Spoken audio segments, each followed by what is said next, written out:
So I'm talking about the feeling that you just want to take her.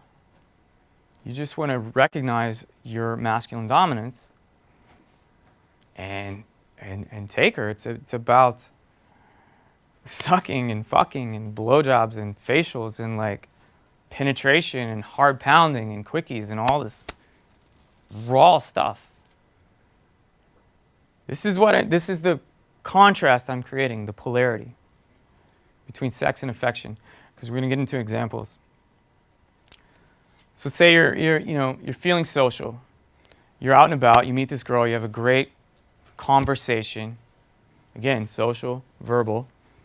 You're feeling this connection, and you start to imagine her as your girlfriend. You start to imagine going on dates. You start future projecting all this like cool stuff you'll do together, right? And what's really happening is like your sense of lack, your sense of scarcity, your neediness, your need for feminine energy, it's kind of sucking the feminine energy from her. You're just basking in it. Oh man, I hope I don't fuck this up. I hope I don't lose her. I hope we can have all these experiences. I bet she'd make a really great girlfriend. These thoughts, these desires, and we've all had them, right? They're hijacking the seduction that could be taking place. Because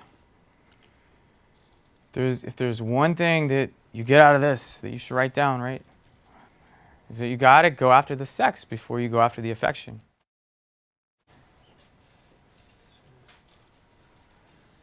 Almost all schools of game, remember the ones over here that are obsessed with taking, impressing, status and value, have it backwards.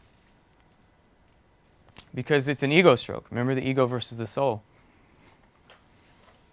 How can I get her to recognize me and appreciate me and give me that sense of acceptance that I don't have for myself?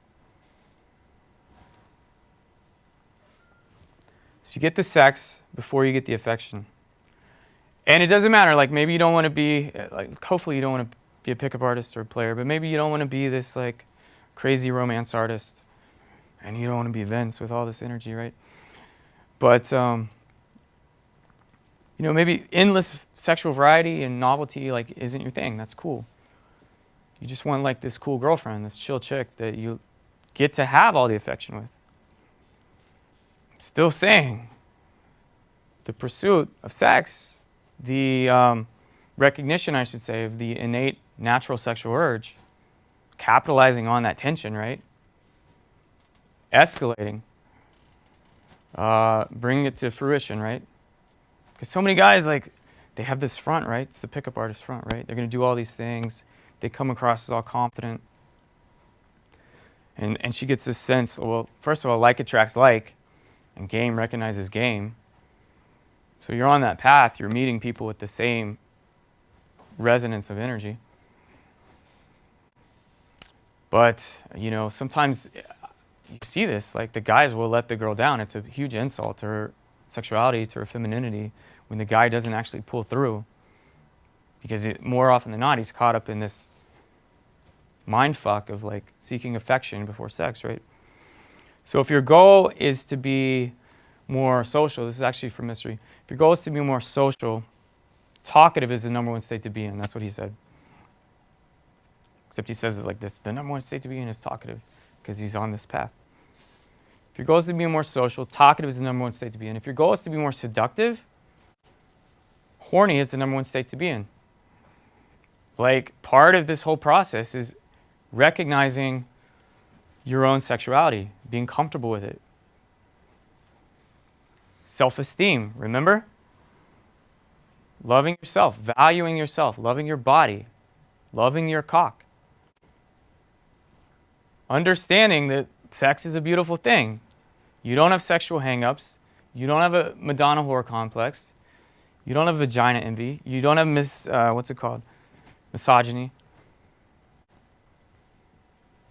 You have a healthy self-respect. You have a healthy regard for sex. It's a beautiful, natural, incredible thing. So whether you're into monogamy, polygamy, or good old-fashioned promiscuity, You got to realize that the need for sex comes first. Sex comes first. So how are we going to get there? That brings us to the fourth trump card. And this is what your question was about. Arousal trumps desire. Desire and arousal are two very different things. Desire is of the mind. It's mental. Arousal is of the body. It's physical. It's physiological. It's both biological and chemical. Sexual arousal means that her body is stimulated. Her juices are flowing. It doesn't mean that you're gonna fuck, but it means she's in a heightened state of arousal and awareness. And physically and physiologically, she's ready to fuck. So arousal trumps desire because it is primal. It's immediate.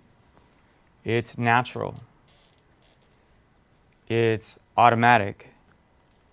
The instinctual urge of arousal is very powerful.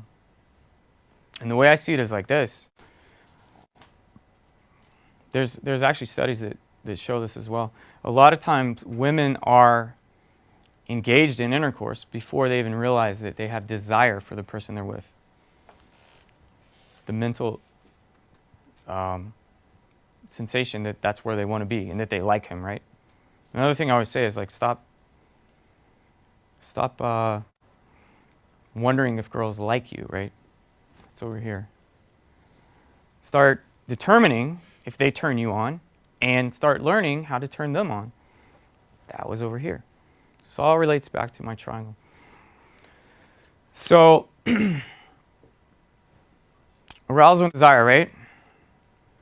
Men, we're almost always in a desirous state. We're checking out women. We're evaluating them. We got this whole stupid 1 to 10 scale and all this stuff, right? Or maybe we just have the I do or I wouldn't do her scale, right? It doesn't, and just acknowledging that doesn't mean we're going to approach. It doesn't mean we're going to escalate. It doesn't mean we're going to make those decisions. But we have that quick snap decision, right? That's our desire. I said arousal trumps desire. So by you being a man who has that desire, who also takes action, has the courage, takes action, makes the approach, escalates, puts these skill set processes of seduction, gets them flowing, creates arousal, mostly through nonverbal tactics, nonverbal presence, eye contact, vocal tonality, body language, cutting space, proximity, all this stuff, right? You're turning her on. So it looks like this. Your desire paired with action leads to her arousal. Her arousal, once you know she's turned on, leads to your arousal. You're turned on, you're hard. And then part of this is her recognition that you're turned on will lead to her desire. So it's your desire, her arousal, your arousal, her desire. You're good to go. It's go time. Any questions about that? I feel like I went through that one kind of quick. And it ties into the last trump card. Escalation trumps everything else. So first of all, sexual attraction, I believe, is the highest compliment you can give another person. Just like I think seduction is one of the greatest gifts you can give another person. But sexual attraction being the highest compliment, I mean, think of this. Everyone is flattered to find out if someone else finds them attractive.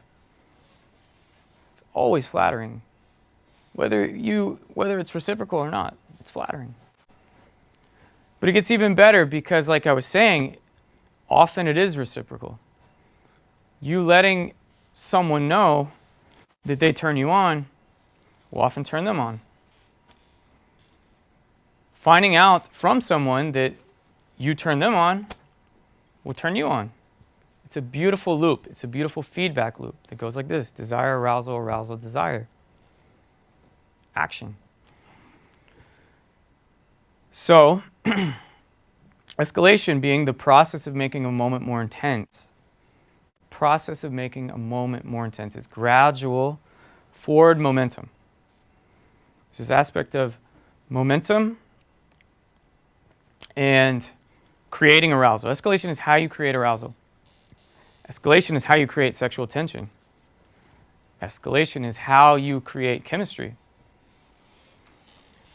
So, to me, because it creates all these things, or it recognizes the natural patterns of human sexuality, it absolutely trumps everything else.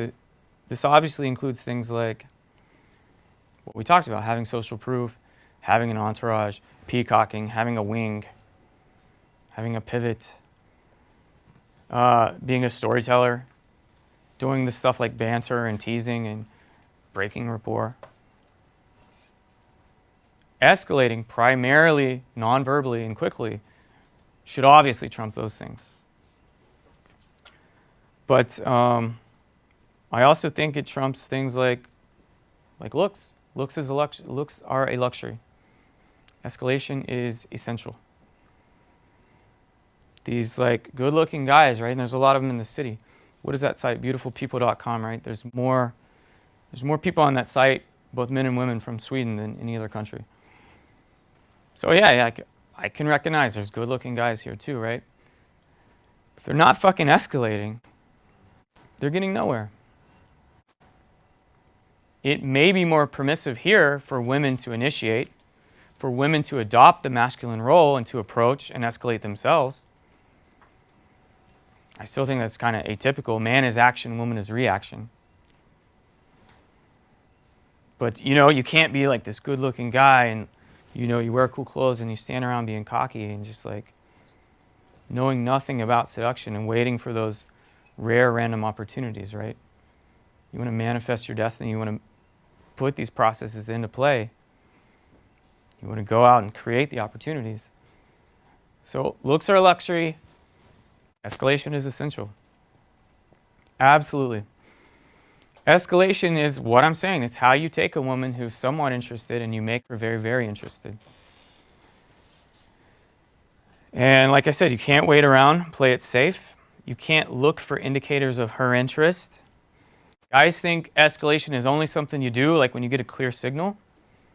Usually by the time you get that kind of signal, it's already, for the most part, too late to have done the kind of proactive escalation that would have like really solidified the moment, that would have really created this magical, intense, awesome time for the two of you. So, I said this earlier.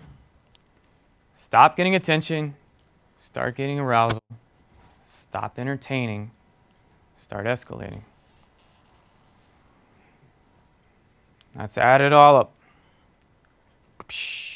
The seductive trumps the social, the nonverbal trumps the verbal, sex trumps seeking seeking affection. Creating arousal trumps creating desire, and escalation trumps all other attraction methods. I got to do this all again. But in one sentence, I'm going to read this specifically. Simple, seductive, nonverbal escalation is what leads to arousal, then sex, then the affection, etc. And that's what I teach. So this was the next screen. It looks like a lot of writing, but it's just the same screen as before with the application of the 80-20 rule. I mean, obviously you can't be seductive without also being somewhat social, right? And you'd have a tough time getting physical without ever saying a word. I teach nonverbal openers. Vince did too. He did some examples. But all the way to the bedroom. That's kind of crazy. So just employ the good old-fashioned 80-20 rule. Like work on seduction 80% of your time. Put your time and attention on being social only 20% of the time. Escalate non-verbally 80%, verbally 20%. Use as your motivator seeking or pursuing sex 80% of the time. And affection. And with that one in particular, it doesn't mean like, oh, this girl's special, she's on the affection path or some shit. It just means like recognize that there's that element at play, but the sex comes first, no matter. I don't know. It's kind of a flaw to be like, oh, this girl's different. You know, she's still you're insulting her if you don't pursue the natural path. It's a huge insult. You're letting yourself down. You're letting her down. Arouse her body 80% of the time. Convince her mind 20% of the time. Focus on your escalation 80% and other attraction methods 20%.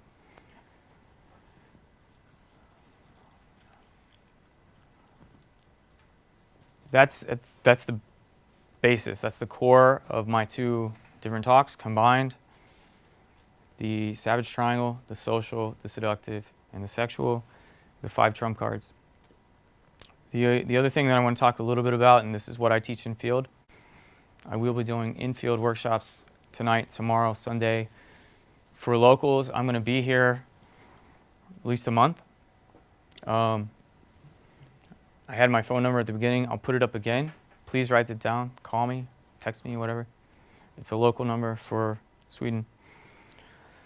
But yeah, just to talk real quick about kind of the methods that I teach in field, because it's based on the senses. It's utterly simple. Here's another trump card. Simplicity trumps complexity.